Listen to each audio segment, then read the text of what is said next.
All right, here we go. Kinesiology 234, and we're talking about the initial consultation. You've gotten to the point, you have a person who wants to work out with you, and you're trying to arrange a consultation for a meet and greet with them.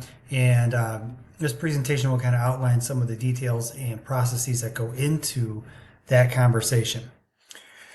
You have to understand when you're you're working in a fitness facility or even in physical therapy. I'm going to use these kind of interchangeably as we go through this presentation. To a certain degree, strength and conditioning coaches are held to a little different process because their participants are basically a captive audience. But when you talk personal training and physical therapy, those individuals can come and go as they please. Now, with those clients, to us, when you refine it down even further and you look at personal training versus physical therapy is even has a certain amount of definition built in, because people come to a physical therapist or go to a physical therapist because they had a knee replacement, an injury, etc. So it's pretty well defined what you're trying to accomplish. In personal training, so often the clients will come in and they'll say, well, I want to be fit, I want to be in shape. And they have this kind of real nebulous idea of what it is they want to accomplish, but they really don't know what that is or what it looks like. And so that's your job as a professional to help kind of take them by the hand and guide them down that path to basically help them through the process to become fitter, in shape, whatever that may be. And again, it's something where you have to be skilled at being able to take a person through the process so you can actually work with them to have them fully, understand and realize their goals. So clients will seek out trainers for any number of different reasons. And it could be for an extension of physical therapy. It could be an extension of perhaps some type of activity they're doing, and maybe they're doing a triathlon, they play adult league baseball. Could be a child who wants to do speed, agility, quickness. The end result is what we're trying to do as fitness professionals is assist them in reaching a goal that sometimes has yet to be fully be developed or even defined at this point. And it's just a matter of helping them formulate that. So as a personal trainer, coach, or physical therapist, you're in a movement profession. And all of these will require a very high degree of relationship building skills. You have to be able to work with people one-on-one. You have to be able to, I love this saying, you have to meet them where they are, but you can't let them stay there, And you have to be able to build like a nice working relationship between yourself and your client base, and be able to put yourself in a position to basically, it's like help me to help you situation. And you got to understand that there's a little bit of relationship building that goes into this. Now, the relationship building process starts, before the meet and greet at the table, and oftentimes it's how are you perceived in the gym? How's your personality when you interact with others at the gym? How do you present yourself at the facility? And then beyond that, what is your actual communication and interactions with a person in a facility? And then thereafter, when you have your first communication with that person, how are you interacting with that person? Is it professional? Is it not? Are you actually helping them in the initial process? Are you talking with them through their goals? Are you being engaging? Those are the kind of things you have to think about. Now, the initial consultation itself, it serves on several fronts, right? You're, in essence, sitting down with a person across the table, and you're going through a health history questionnaire, or perhaps a PAR-Q. It depends on the facility. More often than not, it's a health history questionnaire, and you're using that to help determine if the client can participate in an exercise program. Are they readily fit, or are they fit enough and ready to be able to work out? From that information and from your dialogue with the individual, you're trying to help them formulate their goals, and then also like different benchmarks and shorter term goals to help them along that process. At its front, at the very front edge of this, it's relationship building one-on-one. And you see these two sitting at the table over here, but it starts actually long before that. Like I said in the previous slide, how you interacted with the person on the gym floor. And then when the person wants to become a client and you exchange numbers, it becomes, how were your text messages? Were they professional or were they shorthand? How was your communication when you were on the phone with them? Was it professional? Was it snobby? Were you open, engaging, helpful? Were you trying to be professional in terms of trying to find the right day and time combination? These are all the things that happen long before you even get to the table to sit down with somebody. And that's where you start the relationship building process, but where you start to really go beyond just a cultivation and actually expanding upon this is at the table when you first sit down with somebody and talk through what their goals are and talk through what perhaps their limitations might be. So when you're sitting across from somebody, part of your responsibility is to find out what brought them in. And I've said this many times where I've had a client and I've known them perhaps in the gym in passing, and we sit down for a consultation. I'll say, Jim, we've known each other for a while, and I got to tell you, we've talked a lot, but we've never really talked about health, wellness, and fitness. I have to ask, I'm sitting across the table from you today for a reason. What might that reason be? And that's completely fair as a practitioner to ask that question because you're there for a reason. They've asked you to be there to help them. And many times they have a why in their head that can come from a couple of different broad domains or categories. It could be a goal of fitting into a wedding dress. Perhaps they want to go on a vacation. Maybe there's a different benchmark event. They want to be fit for their kids' college graduation. And perhaps they also just came back from a doctor's visit where the doctor gave them some really bad news, or they have some bad family history, and they're trying to basically resolve that. Knowing that maybe a parent passed away at a young age, they're starting to recognize that they need to take care of themselves better. Usually, if I can put this in two broad categories, people are either running to something or they're running from something. They're running towards a destination wedding, their wedding dress, they want to go on a vacation, or they're running from something. They're running from bad family history, or they're running from a bad doctor's note.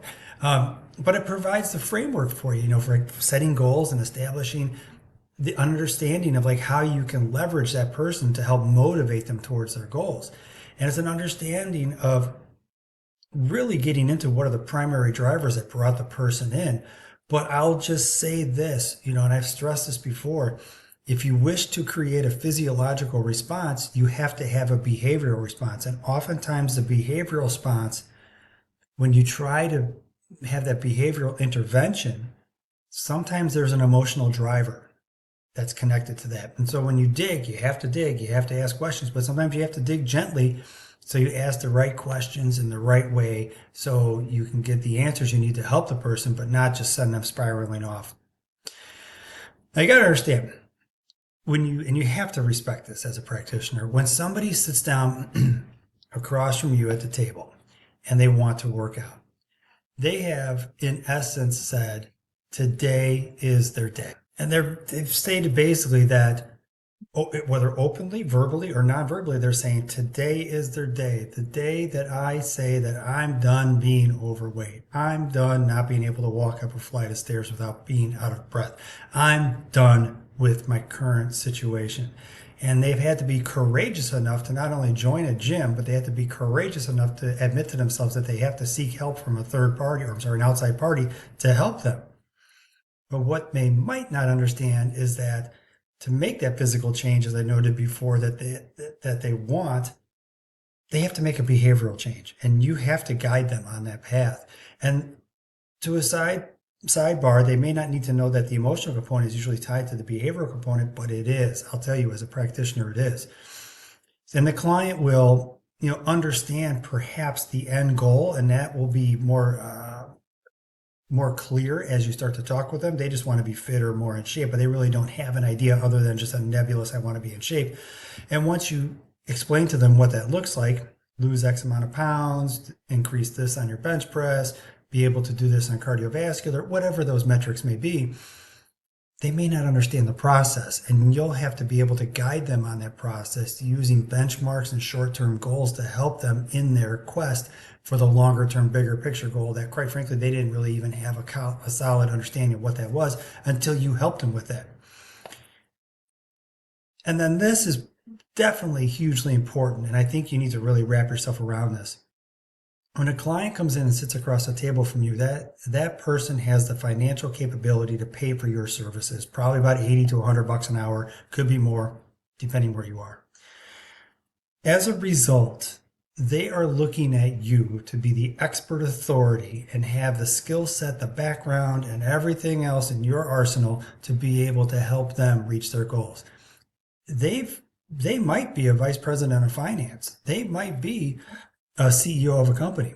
They might be somebody who day to day manages many people and many moving parts, but they've come to the very clear realization that despite their omnipresent and omnipotent ability to do these other things, the one area where they're lacking or not capable is in the area to manage themselves or manage the fitness process. So you as a fitness practitioner have to kind of embrace that and understand that this person might be a vice president of finance and they're looking for you to have a commensurate, if you will, level of skill and ability in your functional area as much as they have in their functional area, because they're seeking you out as a professional, just as you might seek out a tax accountant in the finance area to help you with your finances.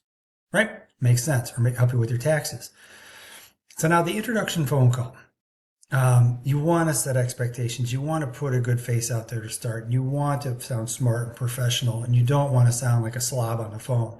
You need to be articulate. You need to be able to put in place the early stages of the relationship building process. And this is it. This is where we've transcended from the person who's interested to where you're starting to actually build the relationship. And this will require you to ask them, if they're not already and have not done so, to fill out a health history questionnaire or perhaps a PAR-Q that you'll review. And there's a point where they're kind of spilling themselves out on paper to you, and you have to be able to respect that. Now, when you sit across the table from them, you have to be skilled enough to be able to ask the right questions at the right time, when to use open-ended questions and closed-ended questions, to be able to control the conversation, to navigate, maybe put some guardrails in the conversation, but also let the person talk. And it's definitely a skill as much as it is an art. And so this process, kind of helps you to help the person further visualize and make those goals tangible. That's really what you're after. And it's the open and closed end questionings that allow you to kind of navigate and kind of drive people in the direction you want to talk, or where you want to talk. The old saying, you have one mouth and two ears, has its place when you're at the table. You need to let people talk, and you know how to have the right empathy for the right person at the right time. I have many examples of people just doing the wrong thing at the wrong time here, but it's okay too to not be the expert at everything. And I will tell you this: when somebody comes in, they sit across the table from you, they might have some kind of physical issue or medical condition that you're not familiar with. I would advise you don't act like you know what the heck is going on, because that person across from the table from you will have expert level ability and understanding of their condition, more so than anybody else. And to a certain degree, you can lean into them to help them tell you what their condition is. Beyond that, we have to be in a position to learn from our people, and learn what we're trying to do and build a relationship with our people. And I say this all the time to new trainers. You have to understand that the business of personal training and physical therapy to a certain degree, but we are in a service-based business that has a very short reoccurring sales cycle, meaning you have to have the strong relationship build on the front end. You have to be able to carry that relationship process throughout your sessions. You have to help your clients with the big picture, understanding where their goals are, but also every single session have the ability to articulate to your client, here's what we're going to accomplish today, and here's why we're going to do that, and here's how it fits into the bigger picture of your goal. Because quite frankly, if they don't like the session or you or the results they're getting or not getting, they leave. So you have to, on a Tuesday, show proficiency and be exceptional at your job, or otherwise in that short reoccurring sales cycle, when you come in on a Thursday, they ghost you, they're not there, and they're training with another trainer. You have to be on point all the time. And you have to show results all the time. And you have to explain to clients why you might be doing certain exercises at certain times, so they have an understanding of what's going on, and they have a certain amount of ownership of the process. So your goal is to have this engaging environment that builds a camaraderie as you're helping them work through a process. And it's going to be, frankly, a process that's change, and change is oftentimes uncomfortable, right? Homeostasis is way more comfortable. But if you build a relationship, you provide the value to that person, you're going to not only acquire, but retain clients. All right, guys, thanks so much.